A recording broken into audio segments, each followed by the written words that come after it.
Hostel complex అన్ని హాస్టల్లో SLPC దగ్గర ప్రపోజల్ పంపించి ఒక 1 month లోనే హాస్టల్స్ అన్ని కూడా కట్టడం, అన్ని వసతులతో ఉన్న హాస్టల్ కట్టడం.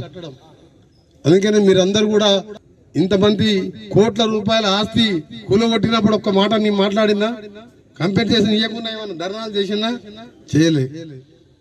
అక్కడ గవర్నమెంట్ హాస్పిటల్లో 100 కోట్ల ప్రభుత్వ భూమిలో పార్టీ ఆఫీసు మున్సిపల్ పర్మిషన్ లేకుండా కట్టించుకుంటే అసలు రూల్స్ ప్రకారం మా మున్సిపల్ కమిషనర్ గారు ఎప్పుడో కూలగొట్టాలి. నేను చెప్పలే, నేను చెప్తే ఆయన కూలగొడుతున్నాయి. కమిషనర్ గారు ఉన్నారు ఎక్కడ? కమిషనర్ గారు ఆఫీస్ పర్మిషన్ ఉన్నదా? అదే పేదోడు ఇల్లు కట్టుకుంటే పర్మిషన్ లేకుండా కూలగొడుతావా ఉంచుతావా? మరి ఇదెందుకు కూలగొడతలేవు? నోటీస్ ఎన్ని రోజులు ఇచ్చి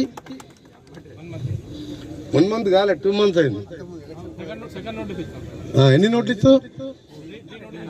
10 నోటీసులు. పద్ధతి అది. 100 కోట్ల ఆస్తి పర్మిషన్ తీసుకొని అవసరం ఉన్నది కట్టుకోవాలి. ఆఫీస్ బిల్డింగ్ భువనగిరిలో నేను ఎంపీగా ఉన్నప్పుడు సెంట్రల్ సిటీలో ఒక జూనియర్ కాలేజ్ గ్రౌండ్ లో కడతా అంటే కలెక్టర్కి చెప్పి ఔటర్ రింగ్ రోడ్ మీద కట్టించిన. ఇమీడియట్ యాక్షన్ తీసుకోండి కలెక్టర్ గారు. As per rules we have to go. మన ఎవరి మీద కక్ష? అక్కడ ఇలా ఉమెన్స్ హాస్టల్ లేదా గవర్నమెంట్ ఆఫీసు ఇంకా ఎన్నో బిల్డింగ్స్ అవసరం ఉంటాయి. మన కలెక్టర్ ఆ పక్కకు వెంకటేశ్వర స్వామి వెంకట టెంపుల్ ఉంటుంది, పక్కకు ఆంజనేయ స్వామి టెంపుల్ ఉంటుంది. బిల్డింగ్ పర్మిషన్ ఉండదు. అసలు టౌన్ లో నేను మినిస్టర్ గా చెప్పకూడదు. ఎవరు ఎక్కడ రోడ్ మీద ఇల్లు కట్టుకున్నా మీరు ఏమనొద్దు. అంతేనా? నువ్వు డీటు నువ్వు చేయి.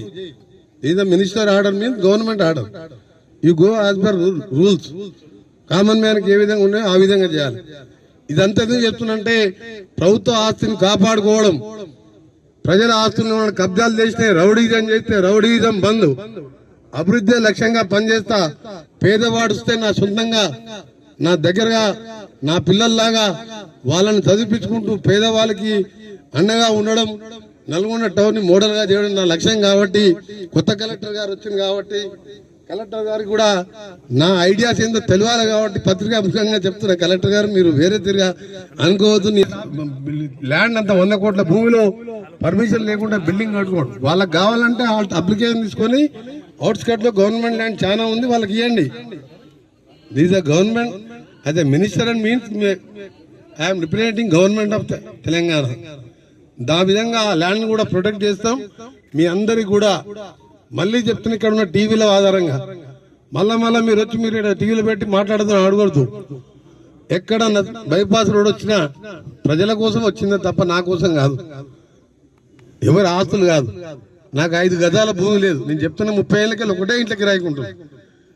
కొందరు టీవీలలో చూస్తున్నా, అప్పుడు వాట్సాప్ లో చూస్తున్నా, పట్టించుకుంటలేను. అభివృద్ధి లక్ష్యంగా పనిచేసుకుందాం, అందరం కలుద్దాం, పేదవారికి అండగా ఉందాం. నల్గొండ టౌన్ ని ఇలా మంచి కలెక్టర్ గారు పనిచేసే కలెక్టర్ 24 గంటలు కలెక్టర్ గారు అందుబాటులో ఉండే కలెక్టర్ వచ్చిండు. తప్పకుండా డెవలప్ చేసుకుందాం. ఈ సబ్ స్టేషన్స్ అన్ని కూడా చేసి ఒక 6 నెలల్లో 1 నిమిషం కూడా కలెక్టర్ పోకుండా ఎస్సీ గారు 2-3 లైన్లకి వెళ్ళి మన ఫీడర్స్కి వెళ్ళి మీకు కనెక్షన్ ఇవ్వండి. ఒక దగ్గర ట్రిప్ అయితే ఇంకో ఫీడర్తో ఎమ్మడే యాడ్ కావాలి. ఎట్టి పరిస్థితుల్లో నల్గొండ టౌన్ లో ఒక కంటి రెప్ప కొట్టే వరకు కూడా కరెంటు పోకుండా తీసుకోవాల్సిన బాధ్యత మీది. ఎంత బడ్జెట్ కాకుండా ఇప్పించే బాధ్యత నాది. కాబట్టి ఇవన్నీ కూడా సాయంత్రం ప్రపోజల్ తయారు చేసి